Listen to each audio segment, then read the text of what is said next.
Hello everyone, welcome back to the English winners army. कैसे हो आप सब। आज की वीडियो में हम डिस्कस करेंगे chapter number 10 the banyan tree के question and answers. Friend, previous video में मैंने अपनी द बनियन ट्री की पूरी अच्छे से ब्रीफ एक्सप्लेनेशन आपको करी है एंड कुछ ज़्यादा लंबी हो गई है, लेकिन पूरी एक्सप्लेनेशन और अच्छे से आपको समझाने के लिए वो इतनी लंबी वीडियो मुझे करनी पड़ी। अगर मैं यूं ही बस रीडिंग करके आपको जस्ट ऐसे ही बता देती तो कुछ फ़ायदा नहीं होता। आपको हर एक चीज़ अच्छे से जाननी चाहिए, बहुत अच्छे से आपको समझ आना चाहिए कि एक्चुअल में स्टोरी में क्या हुआ था, क्या क्या चीज़ इंपॉर्टेंट थी, और उसी में मैंने जो डिफ़िकल्ट वर्ड्स मुझे नज़र आए उनकी मैंने आपको एक्सप्लेनेशन करी कि इनका मीनिंग क्या होता है। तो कुछ इस तरीके से हमारी वो वीडियो लंबी चलेगी, कोई बात नहीं, हो जाता है, एक दो चैप्टर्स थोड़े लॉन्ग हो जाते हैं। आज हम डिस्कस करते हैं क्वेश्चन एंड आंसर, और फिर इस वीडियो के बाद फ्रेंड्स हमारी ये लास्ट वीडियो है हनी सकल की। उसके बाद हमारी पूरे जितने भी चैप्टर्स एंड पोएम्स हैं वो कंप्लीट हो जाएगी, पूरी बुक हमारी कंप्लीट हो जाएगी। फिर इसके बाद हम अपनी सेकंड बुक को स्टार्ट करेंगे। हम अपनी नेक्स्ट वीडियो में सेकंड बुक के ही चैप्टर को लेके आएंगे उसकी एक्सप्लेनेशन के साथ। Let's start a session. Complete the following questions. तो ये पार्ट ए है जिसमें क्वेश्चन एंड सेंटेंसेस है कुछ फॉलोइंग सेंटेंसेस। हमें इन सेंटेंस को जो ये फिलिंग द ब्लैंक्स हैं इनको फिल करना है। Number 1, the old banyan tree did not belong to grandfather but only to the boy. जो वो बरगद का पेड़ था वो उसके ग्रैंडफादर को नहीं था, उसके उनके नाम पे सिर्फ उस पे हक किसका था? ओल्ड बॉय का था। क्यों उसने ऐसा कहा था? क्योंकि जो उसके दादाजी थे अब 65 ईयर्स के हो चुके थे और इस एज में अब वो बिल्कुल भी उस पेड़ पे चढ़ने की हालत में तो नहीं थे, इसलिए उस पेड़ पे सिर्फ और सिर्फ उस लड़के का हक था। The grandfather at 65 could no longer climb it. Second है the small grey squirrel become friendly when. जो वो छोटी सी गिलहरी थी वो कब फ्रेंडली हुई? जब उसने ये देखा कि जो ऑथर है, जो वो लड़का है, उसके हाथ में ना ही कोई गुलेल है और ना ही कोई गन है, तब वो फ्रेंडली हो गई थी। He found that the boy did not arm himself with catapult और air gun. Third, when the boy started to bring him pieces of cake and biscuits, the squirrel क्या करती है? वो अपने छोटे छोटे हाथों से उनको मतलब अपने हाथ पे रखवाती है और बहुत ही प्यार से उनको खाती है। क्वाइट बोल्ड एंड वो soon taking morsels from the author's hand. वही करती है मतलब जो ऑथर है उसके हाथ से वो पीसेज ऑफ केक अपने हाथों से उठा के खाती है। In the spring the banyan tree dash and dash would come there. तो जब स्प्रिंग यानी जब बसंत का मौसम आता है तो क्या होता है? पूरे जो लाल छोटे छोटे जो अंजीरें होती है वो उगाते हैं पेड़ पे।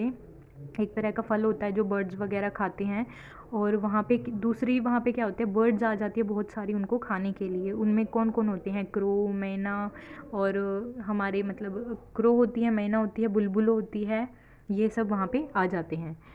Was full of small red figs. First blank में ये आएगा और सेकंड में आएगा बर्ड्स ऑफ ऑल काइंड्स। ठीक है। फिफ्थ है the banyan tree served the boy as अ।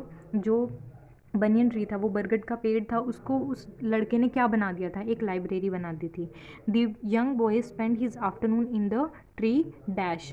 और जो वो छोटा लड़का था वो अपनी दोपहर ट्री में बिताता था, और उसके बाद कब बिताता था? जब बहुत ज़्यादा गर्मी ना हो, when it was not too hot. Second part है answer the following questions. First question है it was to be a battle of champions. तो वो दो चैम्पियंस के बीच में एक बैटल होने जा रही थी। What qualities did two champions have. तो उन दो जो चैम्पियंस थे उनके अंदर क्या क्या क्वालिटीज़ थी? अब यहाँ पे मोंगूज और कोबरा की हमको क्वालिटीज़ बतानी है। ये देखो, super fighter, clever and aggressive था, और जो कोबरा था एक्सपीरियंस था, स्किलफुल था एंड स्विफ्ट था। तो ये कोबरा की क्वालिटीज़ है एंड ये मोंगूज की। सेकंड है what did cobra and mongoose do to show their readiness for their fight. तो अपनी मतलब अपने आप को ये बताने के लिए कि अब वो फाइट के लिए रेडी हो चुके हैं, तो उन्होंने क्या किया था? To show its readiness for the fight the cobra his the defiance his forked tongue darted in and out. तो कोबरा कुछ 6 फीट लंबा था और उसमें से 3 फीट वो ऊपर की तरफ उठ गया था। उसने अपने फन फैला लिए थे और अपनी जीभ को अंदर बाहर सर सर सर सर करी जा रहा था। It raised the 3 of it 6 feet off the ground and spread its broad and spectacled hood. The mongoose bushed his tail. और मोंगूज ने भी अपनी जो टेल है वो फैला दी थी, और उसके जो लंबे लंबे बाल है वो बिल्कुल खड़े हो गए थे, और वो भी अपनी पोजिशन में आके खड़ा हो गया था। Second question, who were the other two spectators. तो जो दो और दर्शक थे वो कौन थे? Crow and myna. What did they do, उन्होंने क्या किया, वो कैक्टस पे जाके बैठ गए थे पूरा हाल देखने के लिए कि इस लड़ाई का अंत क्या होता है। They watch and did they join in the fight, और हाँ उन्होंने फिर फाइट में भी पूरा अच्छे से ज्वाइन किया था। जैसे ही जो मोंगूज था वो कोबरा पे अटैक करता था तो वो उसको परेशान करने पहुंच जाते थे, आपस में टकरा के दोनों वापस कैक्टस पे ही जाके बैठ जाते थे। वही है, the other two spectators were a jungle crow and a myna, they settled on a cactus to watch the outcome but they did not just watch, they try to join the fight by hurling themselves at the cobra. Number 3, read the description below of what the snake did and what the mongoose did. Arrange their action in the proper manner. तो हमने इनको sequence में मिला के लिखना है। जो case to struggle है, ट्राई टू मेमोराइज द, ये भी पूरे जंबल्ड होके लिखे हैं, हमको पूरा सीक्वेंस में इनको लिखना है। तो ये मैं आपको दिखा देती हूँ, मैंने बहुत अच्छे से सीक्वेंस में लिखे हुए हैं। जैसे फर्स्ट सबसे पहली चीज़ होती है try to mesmerise the mongoose, and उसके बाद क्या होता है, refuse to look into the snake's eyes. तो ये मैंने इनको अच्छे से प्रॉपर ऑर्डर में लिखा हुआ है, आप देख सकते हैं, चाहो तो आप स्क्रीनशॉट ले लो इसका। अब है हमारा फोर्थ के 2 पार्ट्स में क्वेश्चन है, मतलब fourth part a fourth part b ऐसे करके ये 2 क्वेश्चन है जिनके हमको अलग अलग करके आंसर्स देने हैं।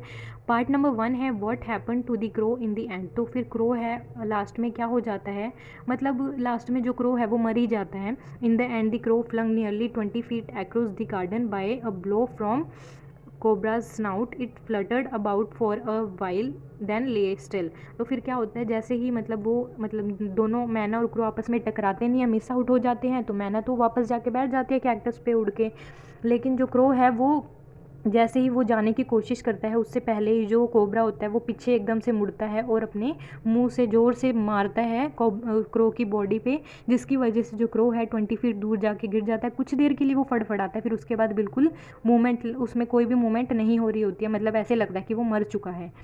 वट डिड द मैना डू फाइनली, और फिर लास्ट में जो मैना है वो क्या करती है, myna finally dropped cautiously to the ground, hopped about peered into the bushes from a safe distance and then with a shrill cry of congratulation flew away.